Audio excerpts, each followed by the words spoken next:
Jadi susah juga ya nggak mau belajar. Ya diskusi kan bukan masalah kalah atau menang. Diskusi kan cuma mau cari kebenaran aja.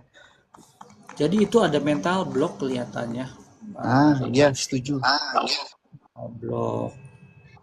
Lalu pokoknya yang asalkan jangan ini, asalkan agama tertentu itu harus salah semua. Nah ini, ya kan? Yang mereka lihat dari kita itu pokoknya kalau Kristen itu harus ditentang. Nah ini. Padahal kita belajar ilmu yang netral sebetulnya. Tadi kan saya membawakan silabus tuh. Iya.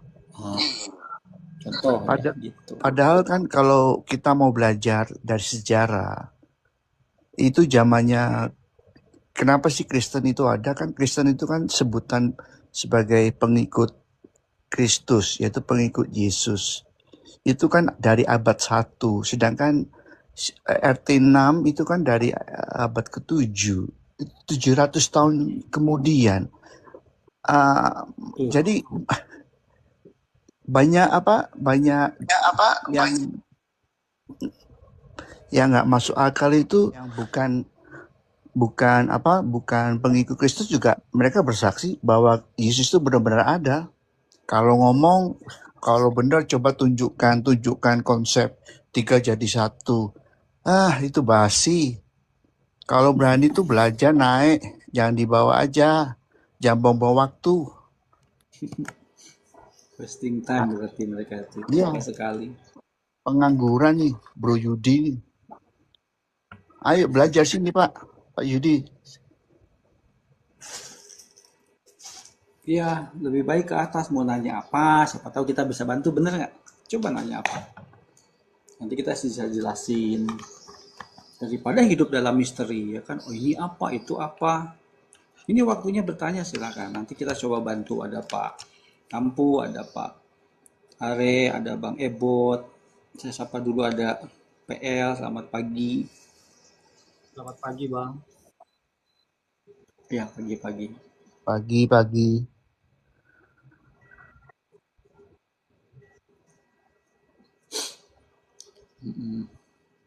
Boleh saya berbagi, Bang? Boleh silakan. Izin, Bang, maksudnya. Izin teman-teman semua. Eh, Perkenalkan, saya Poli Lombu dari Pulau Nias, Sumatera Utara. Dan masih stay di Pulau Nias. Dan saya ini berbagi ini karena memang saya ini orang Kristen ya. Dan berbicara tentang kebenaran ada hubungannya tentang keselamatan. Itu yang perlu saya garis bawahi di dalam diri saya. Lalu kemudian di terkadang di dalam di dalam saya beribadah itu ya, saya sering menemukan di dalam ayat-ayat dan itu barangkali juga tidak nyambung. Ya apa yang yang dijelaskan oleh para pimpinan lah. Dan kemudian saya mencoba untuk apa yang ada di dalam pikiran saya ketika kalau kita di sini kan baru ada diskusi ketika ada PA ya. Itu dilakukan di rumah-rumah jemaah gitu ya. Uh, Nanti diambil beberapa ayat lalu disampaikan. Nah, yang menjadi pertanyaan saya yang mungkin ini juga nanti menjadi juga koreksi juga teman-teman kepada saya. Sekaligus juga bagaimana juga melihat itu ya diri tentang itu dan terhadap kita sendiri. Apakah kita sudah memang benar-benar adalah pengikut? Yang saya lihat ada ayat yang berkata Yesus Kristus berkata kepada Petrus, mari ikut, aku akan jadikan kamu penjala manusia. Kalau misalnya tadi ada ngajak, ayo mari kita belajar. Ini belajar seperti apa yang dimaksud? Karena yang saya lihat, yang saya pahami ya, belajar itu tentu dia harus dulu mengikuti ya perintah ya. Maksudnya sesuai dengan kehendak Allah. Pertama kan Allah yang memanggil manusia. Allah yang memperdengarkan suaranya. Nah, ini menjadi juga saya uji. Apakah saya sudah mendengar suara itu? Lalu kemana saya ikut? Apakah ajaran yang saya terima ini adalah ajaran dari dia? Nah, berarti yang saya uji adalah Apakah saya sudah melalui pintu? Pintunya apa di dalam diri Yesus? Apa itu? Dan bagaimana suaranya? Sehingga suara itu nanti dalam kesaksian kehidupan saya dimanapun saya berada, baik ketika saya berada di tengah-tengah keluarga saya atau di dalam kelompok, supaya kita itu menjadi terang. Jadi terang itu yang saya lihat itu adalah terang sebagaimana yang sudah Allah berikan kepada setiap manusia yang percaya ya. Karena ada ayat yang saya baca 1 Korintus ya, pasal 12 ayat 3 ya. Saya coba baca. Ini ada 2 poin ini di sini ya, bahwa tidak ada seorang pun yang berkata-kata oleh Roh Allah dapat berkata terkutuklah Yesus, dan tidak ada seorang pun yang dapat mengaku Yesus adalah Tuhan selain oleh Roh Kudus. Nah, kita ke poin mengaku ini. Berarti saya sebagai orang Kristen, saya mengaku bahwa Yesus adalah Tuhan. Pertanyaannya, apakah pengakuan saya itu Roh yang menyatakan itu di hati saya, atau jangan-jangan karena pengetahuan itu tadi? Ini menjadi pertanyaan dan mungkin menguji juga ini semua yang memang mengaku-ngaku. Karena kalau bukan Allah yang menganugerahkan Roh itu, menyatakan itu adalah kebenaran, maka kita hanya sekedar mengaku-ngaku saja. Dan saya juga bisa melihat di dalam Roma pasal 10 ayat 13 sampai 15, saya baca, sebab barang siapa yang berseru kepada nama Tuhan akan diselamatkan. Nah ini ya, diselamatkan. Tetapi bagaimana mereka dapat berseru kepadanya jika mereka tidak percaya kepada Dia? Bagaimana mereka dapat percaya kepada Dia jika mereka tidak mendengar tentang Dia? Bagaimana mereka mendengar tentang Dia jika tidak ada yang memberitakannya? Dan bagaimana mereka dapat memberitakannya jika mereka tidak diutus, seperti ada tertulis betapa indahnya kedatangan mereka yang membawa kabar baik.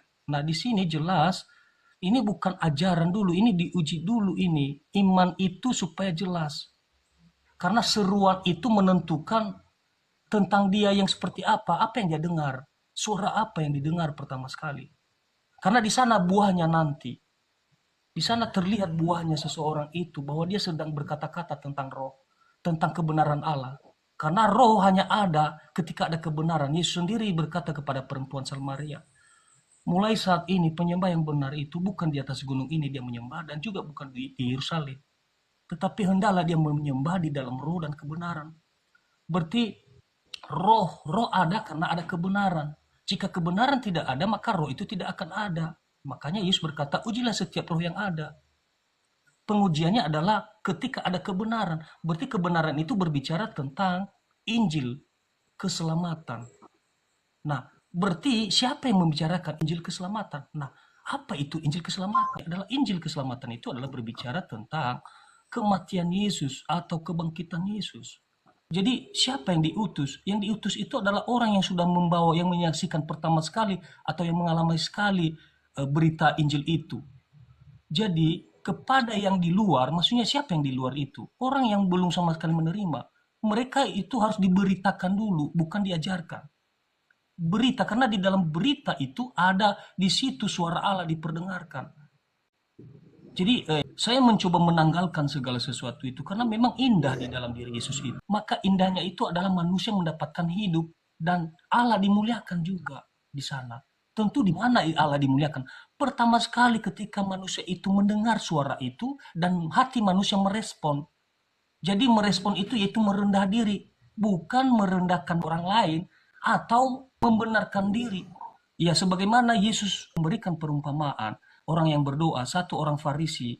Kita tahu orang Farisi ini adalah orang yang taat beribadah, dan satu pemungut cukai. Kita tahu pemungut cukai ini adalah orang di masa itu adalah hina sekali.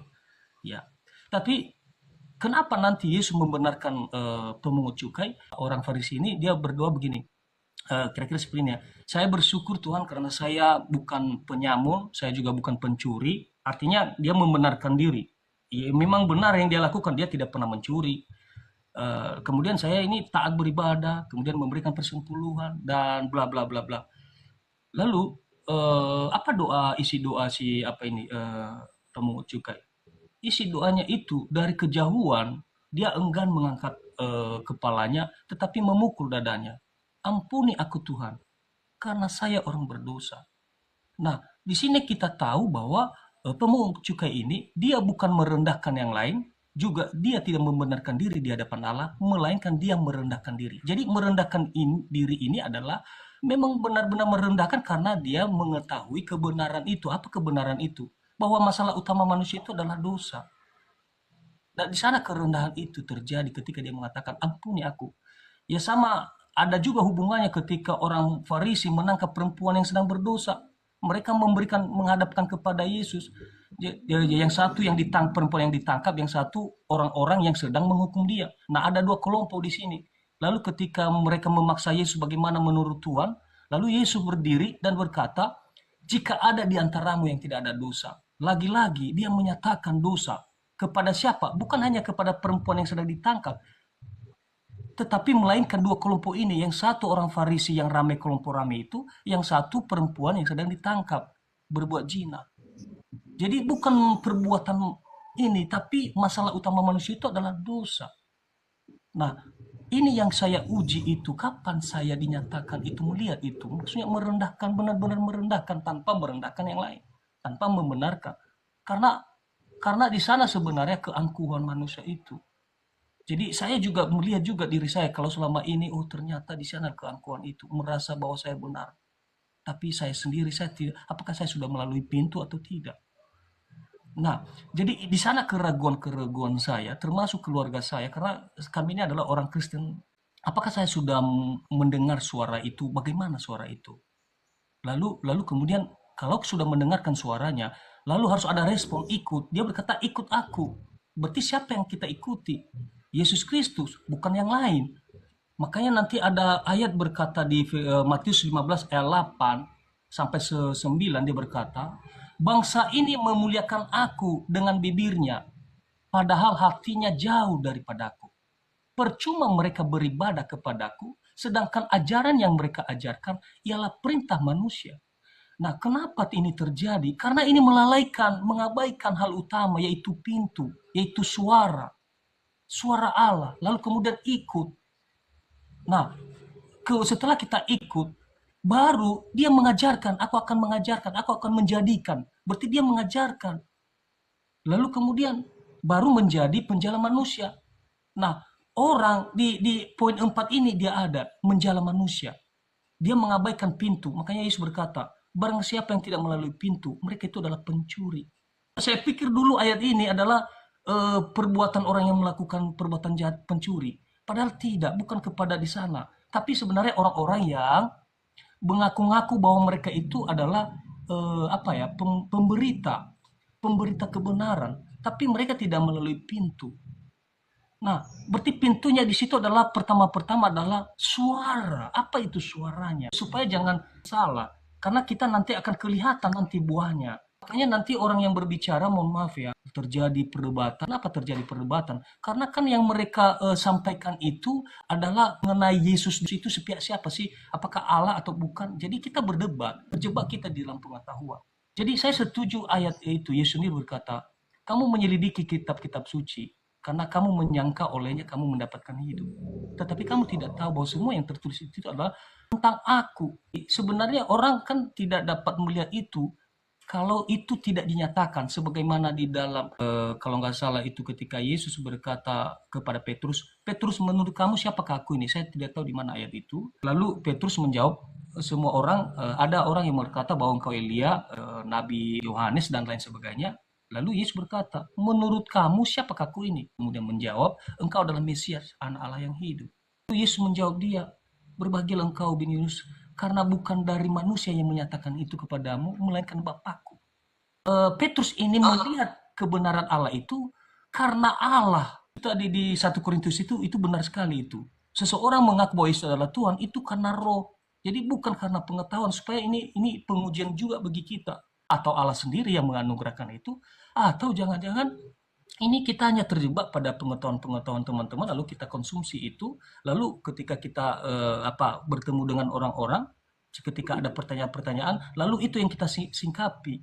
Harusnya bukan itu, tapi berita utamanya dulu supaya sampai ini, karena berhubungan tentang keselamatan kebenaran ini. Jadi apa kebenarannya? yaitu tentang Yesus yang telah bangkit. Mengapa dia bangkit? Yaitu yang menjadi kurban sebagaimana Yohanes pasal 3 ayat 16. Itu yang saya lihat ya. Tapi silakan nanti teman-teman koreksi itu. Saya siap untuk mendengarkan dan bukan berarti juga saya merendahkan, tidak. Tapi saya merendahkan diri melihat ini untuk menyampaikan itu, pengalaman itu di dalam diri saya. Dan saya juga mau keluarga saya dan teman-teman yang lain juga bisa melihat ini semua supaya fokus kita itu jangan menggeser sebenarnya tujuan mengapa Yesus datang, lalu kemudian Yesus sudah datang dan sudah melakukan pekerjaannya, dan kita juga yang sudah diberikan roh itu oleh Allah, kita jangan juga menyia-nyiakan itu. Apa yang utama yang harus kita sampaikan, dan yang utama itu kita harus lebih dulu kita menerima, karena Yesus sendiri berkata, bagaimana mungkin dia menuntun orang buta, karena dia juga buta. Jadi ya semoga memang kebutaan batin, maksudnya rohani ini dapat dibuka oleh roh. Nah, makanya saya berdoa supaya roh ini membuka rahasia itu, karena kalau bukan roh yang membuka rahasia ini, dan juga karena bukan, kalau tidak juga Allah menyatakan itu kepada kita, maka kita tidak akan melihat itu. Kita hanya terjebak dalam pengetahuan dan akhirnya kita saling membenci. Padahal firman itu datang karena dia adalah kasih. Dia ingin sebenarnya semua adalah menerima ini. Dia sebenarnya mencintai seluruh dunia ini. Tapi mengapa menjadi nanti brutal? Ya karena kita tidak bisa menjadi tulus seperti merpati dan cerdik seperti ular. Karena orang-orang yang membawa kabar baik ini adalah, katanya adalah, kamu akan kujadikan sebagai anak domba di tengah-tengah serigala. Bukan dijadikan kita sebagai singa. Bahkan ada yang satu room ya, ketika dia mengatakan shalom, saya menjawab dia salam, hanya salam aja ya. Apalagi kalau saya bilang waalaikumsalam, oh wah, dia sudah curiga, ini domba sesat dan begini segala macam. Salam itu damai sejahtera yang ada padaku, demikian kamu juga punya damai itu. Jadi salam itu sebenarnya bukan hanya sekedar salam, tetapi mengabarkan kabar baik itu. Jadi saya tidak ada hak saya juga untuk menghakimi sesama, tidak. Jadi supaya saya menghindar dari penghakiman itu, saya hanya bersandar pada kebenaran itu. Saya hanya mencoba menunjukkan kebenaran itu supaya kita tidak terjebak pada pengetahuan atau terjebak kita hanya mengurus orang lalu kemudian di sana sebenarnya kita sedang menghukum. Kalau kita memang benar anak domba, berarti mari prioritaskan kebenaran Allah itu, tampilkan melalui diri Anda, karena dia berkata bukan lagi aku yang hidup melainkan dia. Berarti dia itu menampilkan kebenaran itu di tengah-tengah itu supaya nanti roh menyatakan kepada setiap orang. Jadi dia yang membuka rahasia itu. Jadi jangan juga menggeser beritanya itu. Makanya dia berkata, pergilah dan beritakan, kamu adalah saksi dari semua itu.